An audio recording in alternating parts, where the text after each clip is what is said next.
Discuss हो चुका है, तो मैंने सोचा इसको फाइनली हम एक बार रिकॉर्ड ही कर देते हैं। तो ये देखिए बेटा, इसमें एक बॉल को 90 मीटर्स की हाइट से हमने ड्रॉप किया है। तो this question has been discussed many times, so we'll thought that we should record it. तो इस क्वेश्चन में एक बॉल को 90 मीटर्स की हाइट से ड्रॉप किया गया है।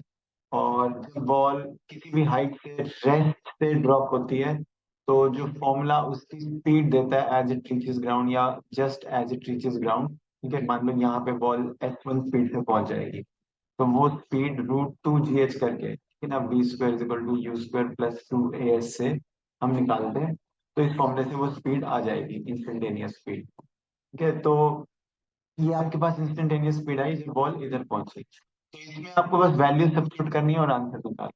तो यहाँ पे अगर बॉल S1 स्पीड से पहुंची, तो टकराने के बाद बिल्कुल थोड़ी सी देर के बाद, मतलब कुछ फ्रैक्शन ऑफ अ सेकंड के बाद, बॉल ग्राउंड से टकरा कर और वापस हो जाएगी। और जब उसकी स्पीड जो स्पीड से वो वापस रिफ्लेक्ट हुई है, वो स्पीड आपको इस क्वेश्चन में दिया है कि वो S1 से 1/10 कम है। तो मतलब 9/10 ऑफ S1 है। तो बॉल S2 स्पीड से ऊपर राइज करेगी, स्लो डाउन करके रुक जाएगी। और उसके बाद फिर जब बॉल नीचे आएगी, तो दोबारा अगर फ्रिक्शन के बिना बॉल मूव करे, तो जिस स्पीड से ऊपर गई थी उसी S2 स्पीड से नीचे पहुंचेगी। और S2 स्पीड से फिर वो ग्राउंड के साथ कोलिजन करेगी। और फिर उसकी जो स्पीड है कोलिजन के बाद की S3 स्पीड, वो फिर S2 स्पीड से 1/10 कम है, तो S3 will also become 9/10 of S2। अब यहाँ 90 मीटर से पहुंचने के टाइम को अगर हम T1 बोलते हैं, तो टाइम ऑफ फॉल, है ना, ये इससे आएगा S = UT + ½ AT² से। तो अगर बॉडी रेस्ट से फॉल कर रही है, तो इनिशियल स्पीड उसकी कितनी है? 0। ठीक है, ये 0 है। तो S मतलब डिस्प्लेसमेंट, डाउनवर्ड डायरेक्शन को अगर हम पॉजिटिव मान लें, तो डिस्प्लेसमेंट इसमें +90 आ जाएगी। हाफ एक्सेलेरेशन को हम +G is 9.8। और इससे हम टाइम ऑफ फॉल, जो कि 2h/g, ये वाला फॉर्मूला। तो अब time of fall when ball falls from rest or any object falls from rest under gravity in the absence of air friction। तो टाइम ऑफ फॉल का ये एक्सप्रेशन हमें मालूम भी है, और मैंने दोबारा भी आपको बता दिया। तो यहाँ से जीरो टाइम, मान लो एक स्टॉप वॉच यहाँ पे हमने दीवार पे लगाई है। स्टॉप वॉच में जैसे ही जीरो टाइम था, या जैसे ही हमने स्टॉप वॉच ऑन की, तो हमने बॉल को छोड़ दिया। तो जब स्टॉप वॉच में आ, इतना टाइम दिखेगा, मतलब T1 टाइम पास हो जाएगा, ठीक है, तो बॉल यहाँ पहुंच जाएगी।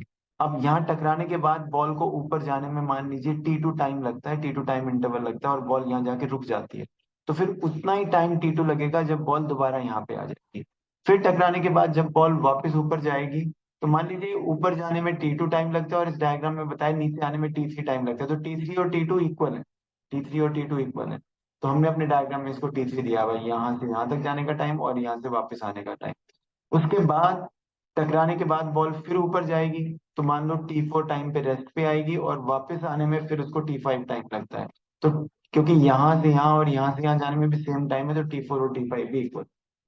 अब ये जो टाइम ऑफ फॉल है, इसमें H की वैल्यू 90, G की वैल्यू 9.8, अगर हम कैलकुलेटर में डालते हैं तो ये आता है आंसर अप टू 3 प्लेसेस। लेकिन इसको हम फर्स्ट प्लेस तक राउंड ऑफ बनेंगे, क्यों कर देंगे, क्योंकि हमें ग्राफ प्लॉट करना है। तो 4.28 को राउंड ऑफ करके मैंने 4.285 को मैंने 4.3 सेकेंड लिख दिया। तो ये यहाँ से नीचे तक पहुंचने का टाइम। तो उसके बाद फिर टकराने के बाद बॉल ऊपर जाएगी, तो ऊपर जाने में, रुकने में उसको कितना टाइम लगेगा? तो देखो, अब S2 स्पीड से बॉल ने यहाँ से शुरू किया और ऊपर जाके रुक गई।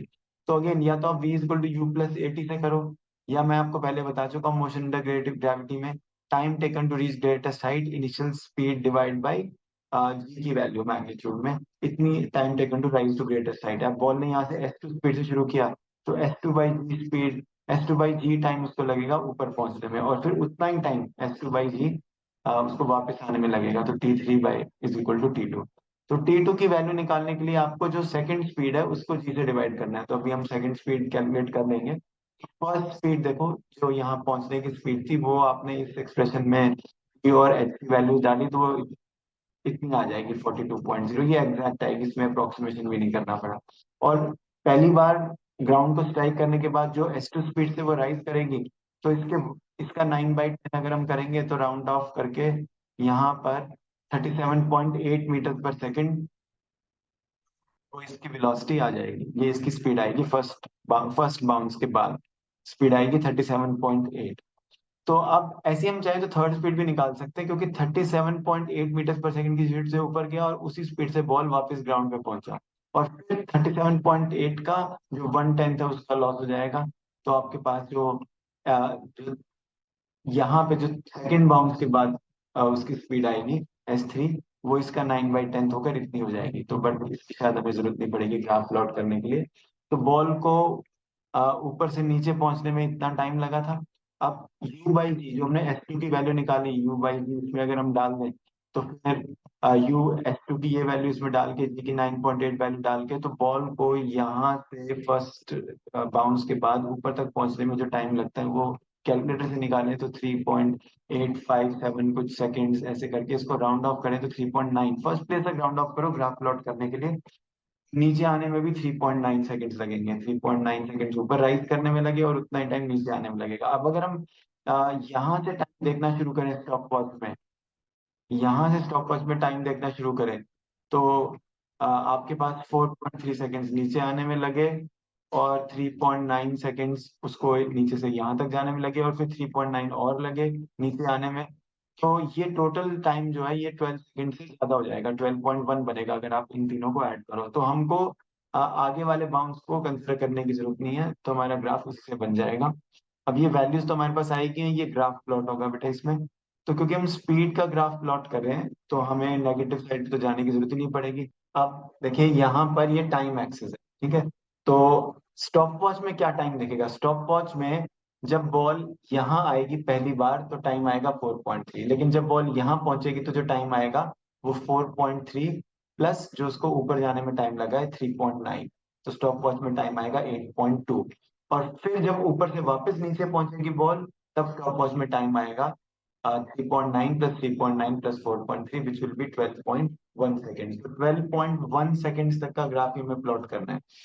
तो 4.2 सेकेंड्स में बॉल पहले फ्लोर पे पहुंची ई पॉइंट पर, तो उसकी जो वेलोसिटी हो गई ई पॉइंट पर वो 4.2 सेकेंड पे 42 हो गई। लेकिन 4.2 के बिल्कुल कुछ समय के बाद ही हमने 4.2 पे ही दिखाया 1/10 दी स्पीड इज लॉस, तो यहाँ पे स्पीड का लॉस हो रहा है, अचानक से स्पीड कम हो गई है। तो 4.2 सेकेंड्स के ऊपर जो स्पीड का लॉस होने के बाद 1/10 स्पीड का लॉस होने के बाद स्पीड बन गई इतनी। अब देखो ये ग्राफ लीनियर क्यों आ रहा है, क्योंकि बॉडी कांस्टेंट एक्सेलरेशन से चल रही है, तो वेलोसिटी टाइम ग्राफ या स्पीड टाइम ग्राफ लीनियर ही आएंगे। ठीक है, बस यहाँ पे जो ग्राफ है यहाँ पे एक्सेलरेशन कांस्टेंट नहीं है इस पार्ट पे। 4.2 पे अचानक से वेलोसिटी बहुत ज्यादा हो गई है इसमें एक्सेलरेशन। अब वो हम बाद में एक्सेलरेशन के बारे में पढ़ेंगे कोर्स के चैप्टर में, तो हमें पता चलेगा कि यहाँ पे क्या हुआ और एग्जैक्ट डिटेल्स क्या हुई। अब 4.2 सेकंड्स के ऊपर ही एक ही टाइम पे बॉडी की दो वेलोसिटीज बन रही है यहाँ पे as per this graph. Velocity अचानक से 37.8 हो गई। अब उसके बाद फिर बॉडी स्लो डाउन करके और वेलोसिटी जीरो हो जाएगी। वेलोसिटी जीरो हो जाएगी 8.2 सेकंड्स के बाद वेलोसिटी दोबारा से जीरो हो गई। और फिर बॉल यहाँ पे हाईएस्ट पॉइंट पे पहुंची, जो यहाँ पे आएगा ये वाला हाईएस्ट पॉइंट यहाँ पर। ठीक है, अब यहाँ के बाद फिर उसको नीचे आने में 3.9 सेकेंड्स लगेंगे, फिर से नीचे आने में 3.9 सेकेंड लगेंगे। लेकिन जब बॉल नीचे आएगी तो उसकी स्पीड बढ़ती जाएगी, और यहाँ पे दोबारा से ग्राउंड के ऊपर बॉल 12.1 सेकेंड पे इतनी स्पीड के साथ पहुंच जाएगी। ठीक है, अब 12 सेकेंड्स तक उसकी वेलोसिटी कितनी होगी वो भी हम निकाल सकते हैं, क्योंकि इन्होंने ग्राफ हमने तो ग्राफ प्लॉट किया 12.1 तक, हमें ग्राफ करना था सिर्फ 12 सेकेंड्स तक। तो 12 सेकंड के ऊपर बॉल की वेलोसिटी कितनी हो जाएगी, 36.5 हो जाएगी। अब ये कैसे निकालना है, हम v is equal to u plus a t use करेंगे।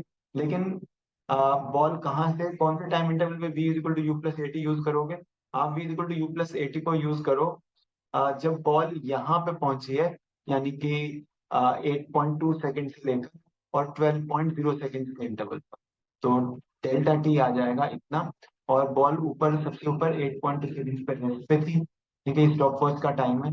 तो v equal to u plus a t से उसकी वेलोसिटी 36.5 मीटर्स पर सेकंड बन जाएगी जब बॉल 12 सेकंड पर दोबारा ग्राउंड पर पहुंचेगी। तो ये वेलोसिटी कहीं 36.5 मीटर्स पर सेकंड, ये यहाँ पे आई पॉइंट आएगा बिल्कुल पास में। तो this is how we have to plot this graph.